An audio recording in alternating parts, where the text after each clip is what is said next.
تاسو سره به خامخا داسې شوي وي چې یو عام ساده لفظ لکه کتاب، اوبه یا د چا نوم تاسو ځان سره یو 4-5 ځله ووایئ، نو ناڅاپه درته دغه لفظ بالکل نااشنا ښکاره شي او تاسو په ذهن کې دا هم وایئ چې لکه غلط لفظ وایم. خو بیا چې موږ سوچ وکړو نو دغه لفظ صحیح وي، بیا موږ له ځان سره وخاندو هم چې د دې لفظ ښه نو اوس څه معنی شوله.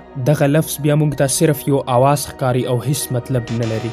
دغه موږ سره یوه سایکولوجیکل فینومینن دی چې ورته سیمنټ اکسیټیشن ویل کیږي، یعنی یو لفظ چې کله څو ځله وویل شي او دماغ د دې لفظ معنا د څه وخت دپاره ډیلیټ کړي او یوازې تش غږ او اواز پاتې شي. که تاسو سره هم چرته دغه شان شوي وي نو تاسو په خپل ژوند کې سیمنټ اکسیټیشن محسوس کړی دی. ډیر خلک بیا په دې وخت کې یریږي چې زما دماغ به کمزوري شوي وي یا به زما څه ذهني بیماري وي، خو دا بالکل داسې نه دی. دا یوه فزیولوژیکل فینومینن دی. په دې ویډیو کې به موږ په دې ځان پوهه کړو چې نیورو ساینس د دې په باره کې څه وایي، د دې فایده څه دی او په کومو ځایونو کې په کوم وخت کې موږ سره سیمنټ اکسیټیشن کیږي. کله چې موږ یو لفظ ځان سره څو ځله ووایو نو دماغ بیا د دې معنا ډیلیټ کړي او موږ ته یو تش اواز ښکاري. یو ساده مثال در کوم، تاسو به سوچ کړی وي که چیرته موږ عطر ولګوو نو موږ ته یې خوشبو اول ډیره تیزه محسوس کیږي، خو بیا وروسته د هغو عطرو خوشبو موږ ته دومره نه محسوس کیږي، بلکې دا بیا هغو خلکو ته ډیره محسوس کیږي چې چا دغه عطر نه وي محسوس کړي. ولې چې دلته زموږ د پوزې ولا چې کوم ریسپټرز دي دغه ستړي شوي وي،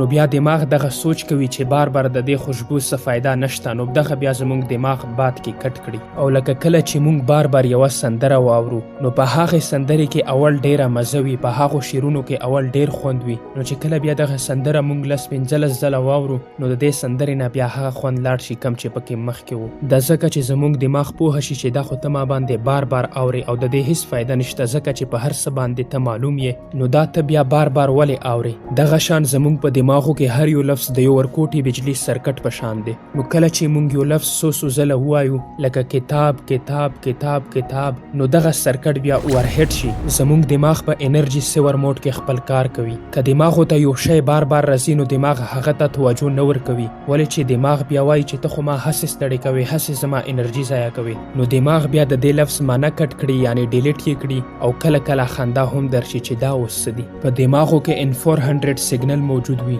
دغه په دماغو کې الکتریکل ویوز وي چې په هغه وخت کې پیدا کیږي چې کله موږ د یو شي په معنا ځان پوهو.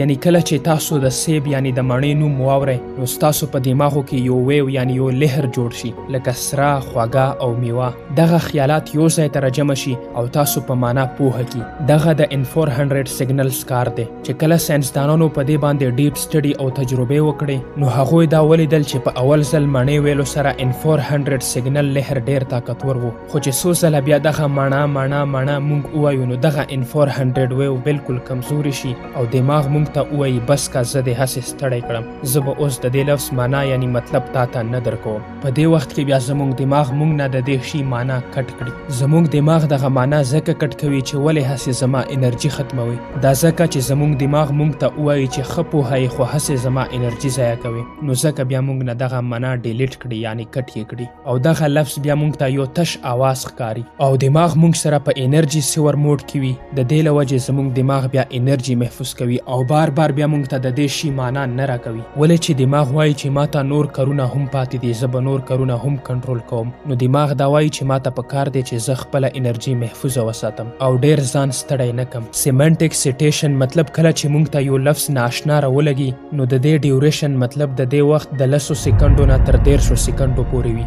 او بیا وروسته زموږ دماغ بیا خپل حالت ته راشي او دغه لفظ بیا پیژني او د دې لفظ معنا موږ ته بیا صحیح راکوي. زموږ په دماغو کې یوه داسې حصه دی چې هغه د الفاظو معنی جمع کوي چې هغه ته ویل کیږي ټمپورل جایرس. ټمپورل جایرس زموږ په دماغو کې هغه حصه دی چې په دې کې د الفاظو معنی محفوظ کیږي او اوربیټو فرنټل کورټکس هغه حصه دی چې فیصله کوي چې کوم لفظونه اهم دي چې معنی یې ورکم او کوم نه دي اهم. نو کله چې موږ بار بار یو لفظ وایو نو د دماغو حصه اوربیټو فرنټل کورټکس ستړي شي او بیا دا موږ ته د لفظ معنا نه راکوي او دغه وایي چې تا خو ما سره هسې ګپ راخستی دی، فضول لګیا یې چې ښه درته پته دی نو ولې بار بار د دې نوم اخلې. نو دغه اوربیټو فرنټل کورټکس د دماغو حصه بیا موږ نه د لفظ معنا کټ کړي. سیمنټ اکسیټیشن مطلب دا موږ سره نورمالي فزیولوژیکلی کیږي، د دې هیڅ نقصانات نشته بلکې د دې دغه فائدې دي چې دماغ اتوماتیکلی د دې شی معنا موږ نه کټ کوي. سیمنټ اکسیټیشن موږ سره رو کیږي. کله چې موږ په اول ځل یو لفظ وایو نو د دې معنا ډیره واضحه وي